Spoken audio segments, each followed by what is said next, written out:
Well, that's not a great look to pre-season on home soil. Derby County take a 4-0 loss away to Chesterfield, and we play Chesterfield in just a few weeks in the EFL Cup, and I have to say, if it goes anything like that, it will not be a good night for Derby County at Pride Park, and it just was not a great performance from start to finish.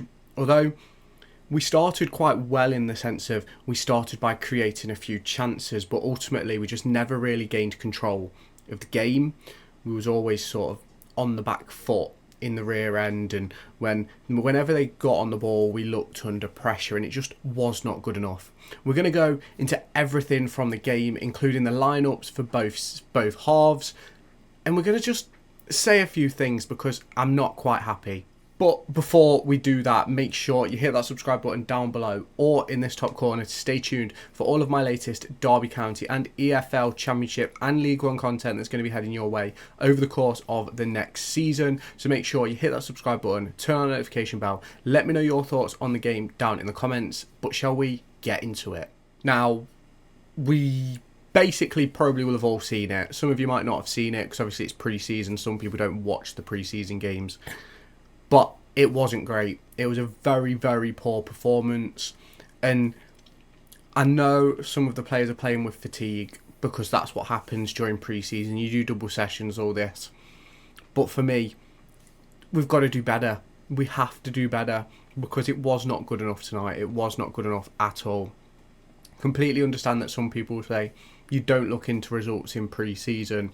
But for me, you do look into performances, and we just didn't look like we had an answer for Chesterfield at certain points during the game. And I think both goalkeepers had a couple of stinkers, to be completely honest with you. Obviously, Vickers got lobbed in the first half.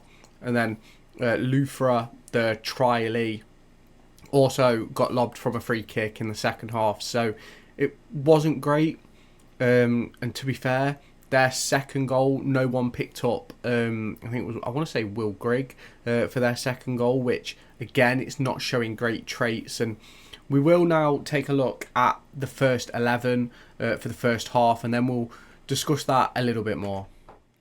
So here we have the 11 for the first half. We started off with Josh Vickers in goal, a back three of Niambi, Bradley and Cashin, a midfield five of Elder, Kenzo, Goldmine, Ibu Adams, Liam Thompson and Kane Wilson, and a front two of Caden Jackson and Nathaniel Mendez-Lang. Now, I was quite excited to see that midfield trio, and I just don't think it worked. I think we need that extra body in the forward line. I felt like Mendez-Lang and Jackson just didn't quite, although they had moments, I just felt like they never really got into the game in a sense of getting on the ball, creating things. And Jackson's got an abundance of pace. Mendez-Lang has an abundance of pace, and I just don't think we got them in the position to really show what they could do.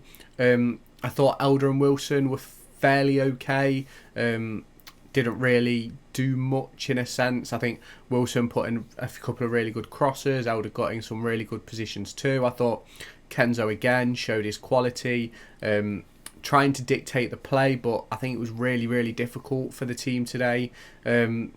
Sonny Bradley, I'm not quite sure what to say on Sonny Bradley. I definitely think we do need a centre-half going into the start of this season.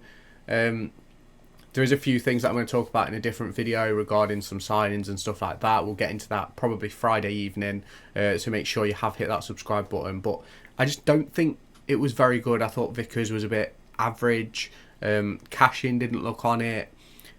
The only person I really think can take any credit from tonight is probably Kenzo, maybe Niambi. I thought Niambi was okay, apart from for the Will Grigg goal, but then I think Sonny Bradley should have had his man.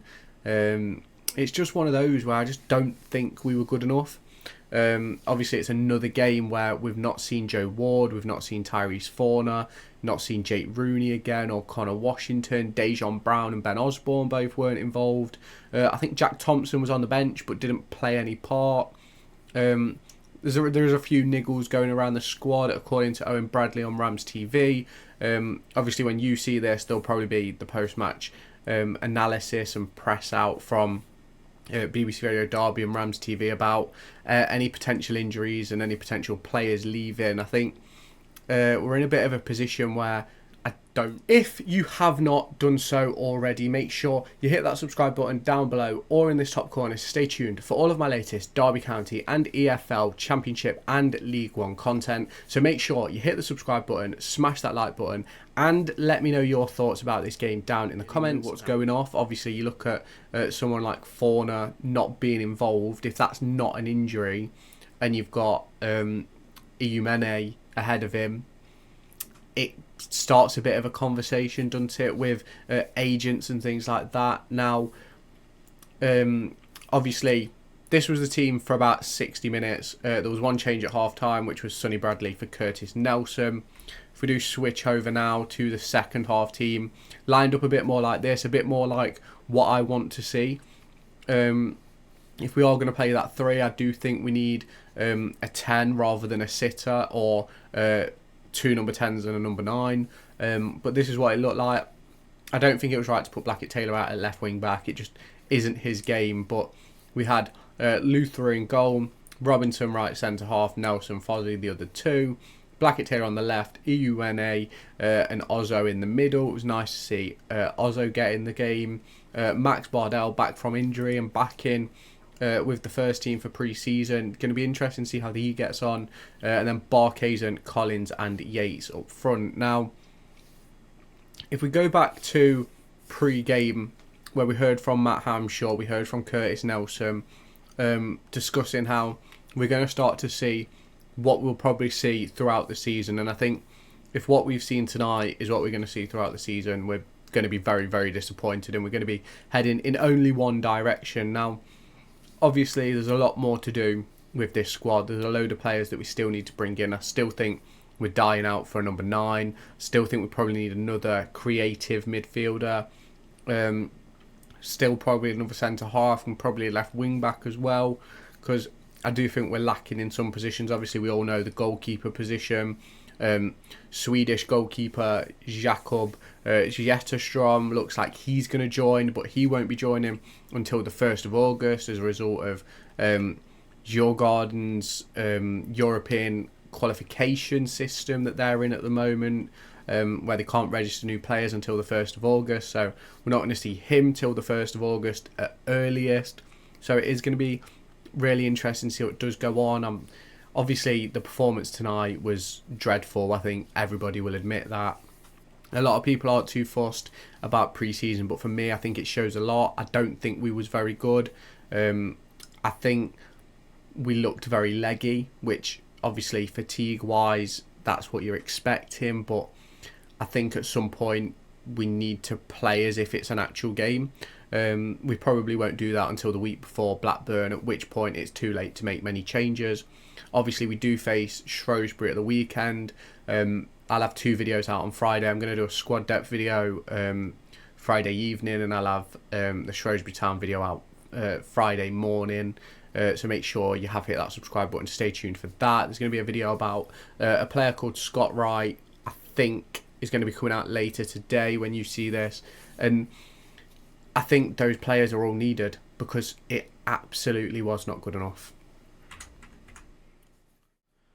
Now, obviously, we still have, I think it's 3 pre-season friendlies left. I think we've got Shrewsbury, Barnsley and Rayo Valladolid, I want to say. I could be wrong. I know it's a Spanish team, but I could be wrong on that. So I think we have 3 friendlies left, and then it's Blackburn. We're getting closer and closer. It's the 24th of June, 24th of July, sorry, now. And the season kicks off on the 9th of August in that evening. And it's going to be very interesting to see what things develop over the course of the next few weeks. Obviously, we're getting around to the point where Premier League clubs will starting to decide their squad, so we can see what other players would come in. Obviously, we've just brought in David Ozoh. I don't think we have any other loans in the squad at the moment, so we can still have up to 4 more loan signings. So it's going to be interesting to see how that one does develop. Let me know down in the comments your thoughts about the Chesterfield performance. Obviously, as you can tell, I thought it was absolutely dreadful. Not what I was anticipating tonight in the slightest. I was really hoping for a much improved performance with less fatigue in the players' legs, but that is not what we got. But before I do leave it, please hit that subscribe button. We're getting ever closer to that big 1,000 mark, and it's going to be absolutely massive for the channel when we do hit that. So make sure you hit that subscribe button down below to stay tuned for all of the latest Derby County and EFL content. Smash the like button, let me know your thoughts down in the comments, and I'll catch you in my next video. Make sure to go and find me on TikTok, pictured here, and Twitter, pictured here. These are the places where I'll keep you all up to date with all my upcoming videos and my thoughts and feelings around the Formula 1 and football weekend.